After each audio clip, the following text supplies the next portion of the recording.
Hello, my friends, and welcome to day 6 of reading through the Gospels in 40 days.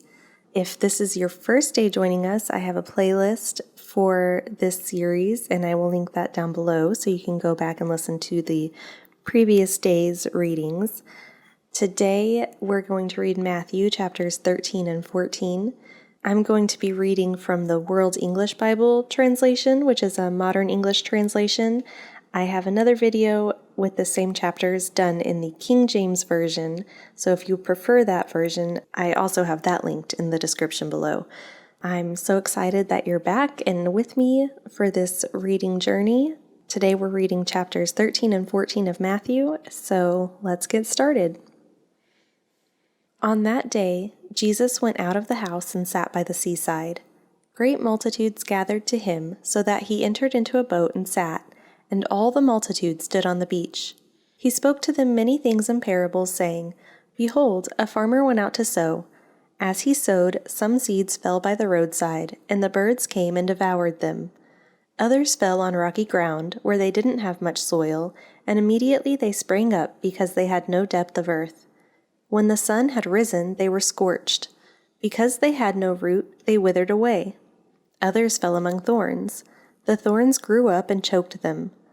Others fell on good soil and yielded fruit, some 100 times as much, some 60, and some 30. He who has ears to hear, let him hear. The disciples came and said to him, Why do you speak to them in parables? He answered them, To you it is given to know the mysteries of the kingdom of heaven, but it is not given to them. For whoever has, to him will be given, and he will have abundance. But whoever doesn't have, from him will be taken away even that which he has. Therefore I speak to them in parables, because seeing they don't see, and hearing they don't hear, neither do they understand. In them the prophecy of Isaiah is fulfilled, which says, By hearing you will hear, and will in no way understand. Seeing you will see, and will in no way perceive.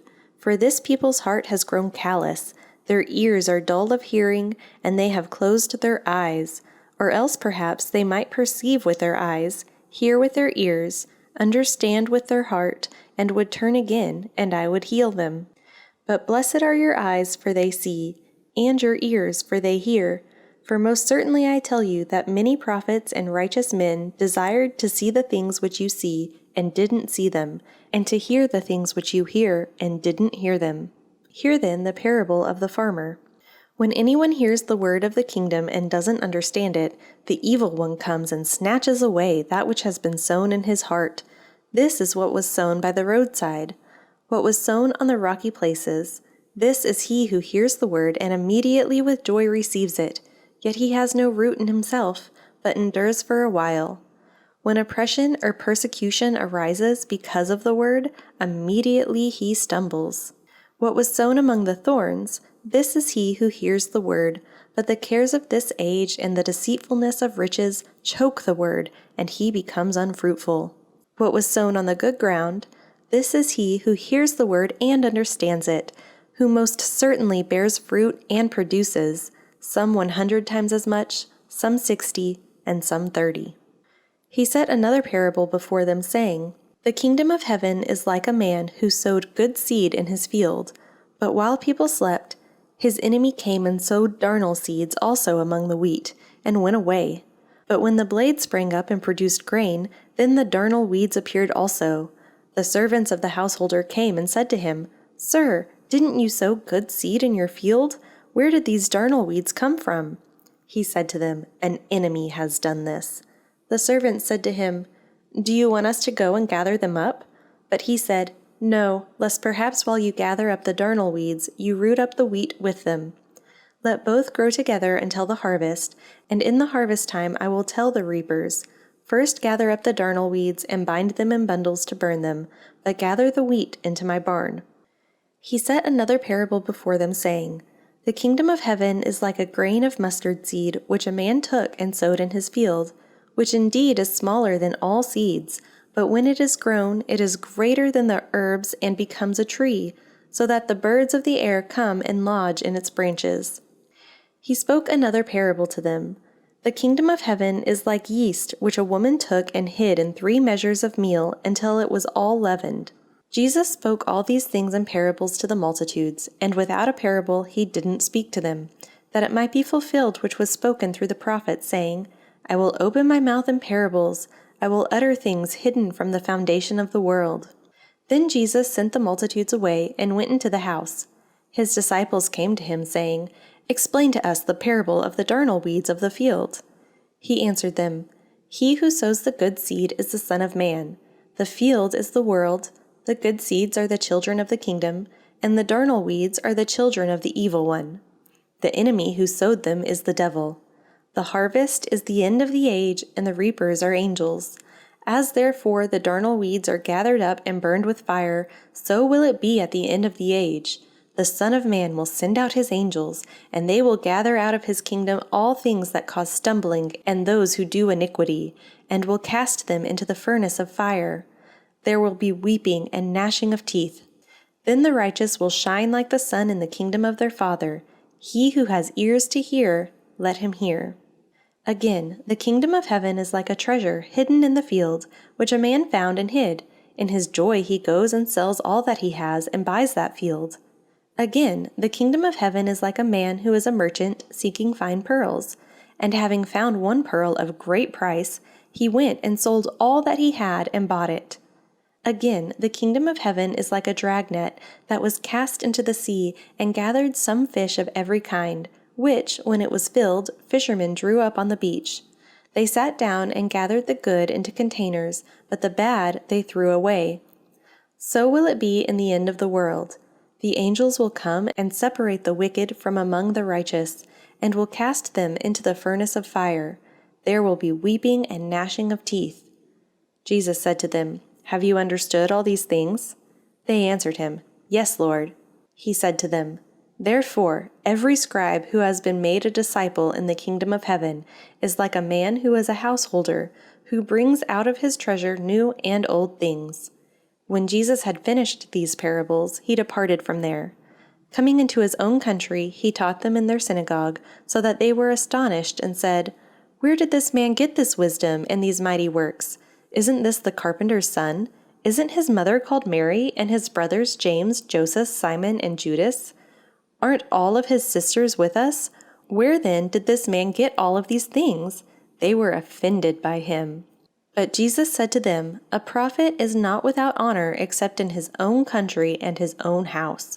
He didn't do many mighty works there because of their unbelief.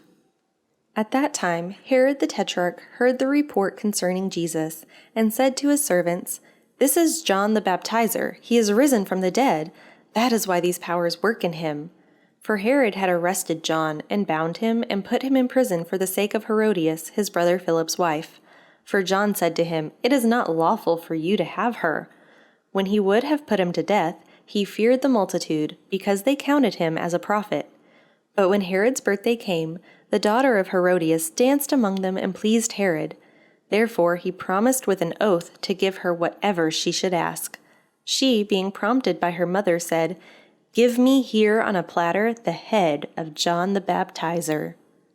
The king was grieved, but for the sake of his oaths and for those who sat at the table with him, he commanded it to be given, and he sent and beheaded John in the prison.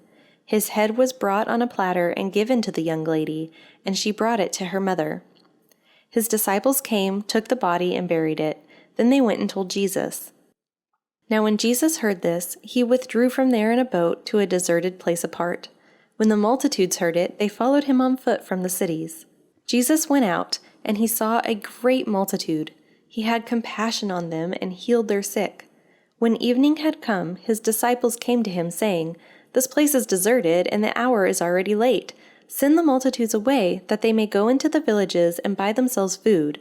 But Jesus said to them, They don't need to go away. You give them something to eat. They told him, We only have here 5 loaves and 2 fish. He said, Bring them here to me. He commanded the multitudes to sit down on the grass, and he took the 5 loaves and the 2 fish, and looking up to heaven, he blessed, broke, and gave the loaves to the disciples, and the disciples gave to the multitudes. They all ate and were filled. they took up 12 baskets full of that which remained left over from the broken pieces. Those who ate were about 5,000 men, in addition to women and children. Immediately, Jesus made the disciples get into the boat and go ahead of him to the other side, while he sent the multitudes away. After he had sent the multitudes away, he went up into the mountain by himself to pray. When evening had come, he was there alone, but the boat was now in the middle of the sea, distressed by the waves, for the wind was contrary. In the 4th watch of the night, Jesus came to them walking on the sea. When the disciples saw him walking on the sea, they were troubled, saying, "It's a ghost!" And they cried out for fear.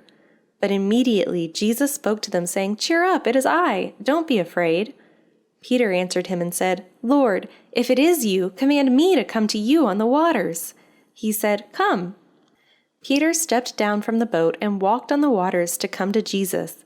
But when he saw that the wind was strong, he was afraid, and beginning to sink, he cried out, "Lord, save me!" Immediately Jesus stretched out his hand, took hold of him, and said to him, "You of little faith, why did you doubt?" When they got up into the boat, the wind ceased. Those who were in the boat came and worshipped him, saying, "You are truly the Son of God." When they had crossed over, they came to the land of Gennesaret. When the people of that place recognized him, they sent into all that surrounding region and brought to him all who were sick, and they begged him that they might just touch the fringe of his garment. As many as touched it were made whole. I want to thank all of you who are joining me on this journey of reading the Gospels through in 40 days. Don't forget to subscribe and hit the notification bell so that you know when new videos are posted. Tomorrow will be day 7, and we'll continue reading in Matthew. I also wanted to let you know that I have merch available. I have t-shirts and mugs and things like that, and I've linked that in the description below. So if you want to support this channel, you can go check that out. And if you don't want to support this channel, that's also fine, and I hope that you will join me tomorrow for day 7. I look forward to continuing our journey in Matthew, and I hope to see you then. Have a blessed day.